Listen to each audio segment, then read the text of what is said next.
కలిసి ఎదగాలని, తరిమే వాళ్ళని హితులుగా తలచి ముందుకెళ్ళాలని.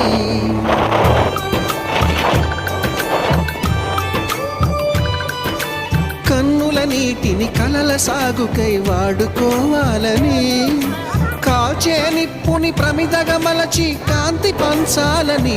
గుండెతో ధైర్యం చెప్పెను, చూపుతో మార్గం చెప్పెను, అడుగుతో గమ్యం చెప్పెను.